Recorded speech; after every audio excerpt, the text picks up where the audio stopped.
El pasado 21 de julio la Asamblea Nacional aprobó un proyecto de reformas a la Ley de Comunicación que atentan contra la libertad de expresión, que desnaturalizan el más esencial de los derechos humanos, el de opinar, y convierte a la Defensoría del Pueblo en una comisaría, reconstituyendo a la Ley de Comunicación en una ley mordaza. Vamos a hablar de este y de otros temas con Juan Fernando Flores, asambleísta de Creo, coordinador del BAN y presidente de la Comisión de Relaciones Internacionales, donde se cocinaron estas reformas. Buenos días, bienvenido a Contacto Directo. Buenos días, Lenny, un saludo a todos los ecuatorianos que nos están viendo. Si dentro de la Comisión de Relaciones Internacionales aprobaron con 8 de 9 votos que se tenía que generar una nueva ley, ¿cómo es que se termina aprobando un proyecto reformatorio? Bueno, porque lamentablemente en la Asamblea Nacional, especialmente con la constitución del correísmo dentro de la nueva mayoría, se vuelve a pisotear de alguna manera la ley en la Asamblea Nacional, y con esto el asambleísta proponente del proyecto de minoría estaría consolidando no solo un tema que va en contra de la definición de la comisión, sino atentando nuevamente contra la propia libertad de expresión en sí, porque la resolución que habíamos tomado como comisión era la generación de un nuevo proyecto de ley, pero se mantiene en una posición de que se debe generar un proceso de modificar lo que ya tenemos yendo en contra de lo que hemos establecido. ¿Y por qué estas reformas convertirían a la Ley de Comunicación en una ley mordaza? Bueno, porque las reformas lamentablemente atentan contra la libertad de expresión. Un poco irónicamente hablaban de que el informe de minoría garantizaba que no exista ningún proceso ni de autocensura ni que genere ningún tipo de persecución directamente hacia los medios de comunicación, pero cuando revisamos el texto, dentro del propio texto de la ley se establece de que justamente se generan procesos de otra índole, la responsabilidad que tendrán que tener los medios de comunicación y los comunicadores, con lo cual ya conocemos que la otra índole no es más que la judicialización de la comunicación y de la persecución directa a quienes sean incómodos para quienes desde la comunicación se pretende informar sobre algo que a ellos no les conviene. Así que en función de eso, allí es donde se establece el punto central, donde la ley termina siendo una ley mordaza y que lamentablemente golpea y perjudica la libertad de expresión en nuestro país. Juan Fernando, ¿ustedes han logrado identificar cuáles son las intenciones de quienes votaron a favor de estas reformas? ¿Qué es lo que buscan, por ejemplo, al eliminar la opinión de los contenidos comunicacionales?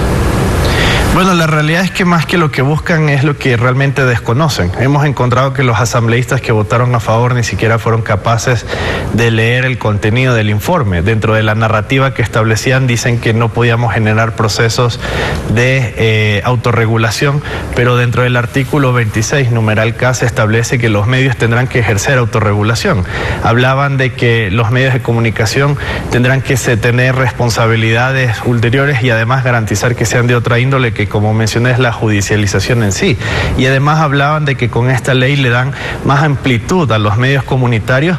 Cuando quieres saber algo, Lenin, ni siquiera se modifica lo que ya está hoy en la ley. El proyecto de ley que se votó y que es lo que tratan de constituir hoy como ley incluso reforma artículos que ya no existen dentro de la ley, con lo cual nos damos cuenta de que hay asambleístas que simplemente no leyeron el informe, trataron de convertir ese voto en un voto político en contra del proyecto que presentó el presidente de la República y de alguna manera golpear al gobierno, cuando no se dan cuenta que detrás de eso lo que están golpeando es a la libertad de expresión y siguiéndole claramente el juego al correísmo dentro de su intención de volver a una ley mordaza que les permita controlar todos los medios y con eso la opinión pública. Y golpeando también a la inteligencia, porque ¿qué es lo que se creen los asambleístas que han señalado que el Estado garantizará el derecho a la verdad? ¿Cuál es el criterio desde el que se supone se va a determinar qué es verdad y qué no? ¿Y quién va a determinarlo? Bueno, dentro del proceso que ellos han tratado de establecer, buscan justamente generar una idea de que ahora con esta ley se va a tener mayor acceso a la libertad de expresión y garantizar que a través de eso, por ejemplo, haya mayor participación. Y era uno de los puntos que estaba mencionando y que es fundamental aprovechar el espacio. Se mencionaba que la idea de este informe de minoría garantizaba que pueblos y comunidades puedan tener mayor participación dentro de lo que es el espacio y el espectro. Cuando vamos a los porcentajes, nos damos cuenta de que ni siquiera modifican lo que ya está en la ley, sino que además le añadieron una palabra que pareciera ser pequeña, pero es que serán hasta el 34% lo que podrán acceder los medios comunitarios, cuando en el informe de mayoría se garantizaba que sea el 34%.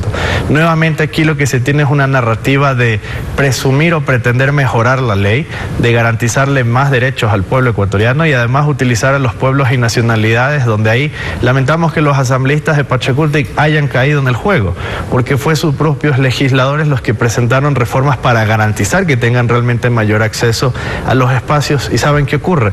Votan en contra de los propios pueblos y nacionalidades al negarle esa posibilidad. Pero el asunto de que sea el Estado quien determine lo que es verdad es peligroso, Juan Fernando, porque el Estado son los políticos, el Estado son los asambleístas, el presidente de la República, quien quiera que sea, no debería tener en sus manos la posibilidad de decirle a la gente, esto sí es verdad, esto de acá no es verdad, cuando en lo que uno debería fijarse es en los hechos y no en este tipo de estratagemas que lo único que buscan es imponer un discurso dominante.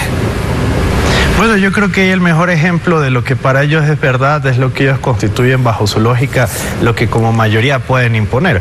Podemos tener un propio ejemplo en la Asamblea Nacional. Para ellos es verdad que, por ejemplo, Yesenia Guamaní, al mocionar un proceso que era completamente legal y carece justamente de todos los elementos para que haya podido ser destituida, simplemente impusieron por la fuerza su verdad, que ella tenía que salir del espacio y garantizar a través de esta mayoría, por ejemplo, un reparto en la Asamblea Nacional. Que el Estado tenga esta potestad, estaríamos garantizando de alguna manera que quienes estén sentados en el poder definan lo que los ciudadanos tienen que decidir, lo que los ciudadanos tienen que pensar, lo que los ciudadanos tienen que dejar de discernir.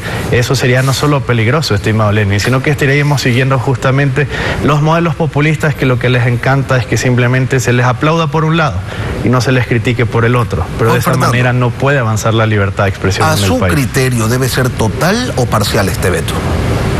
Justamente es un punto que estamos evaluando con el presidente de la República y estamos justamente verificando además cuál es la posición de las propias bancadas legislativas.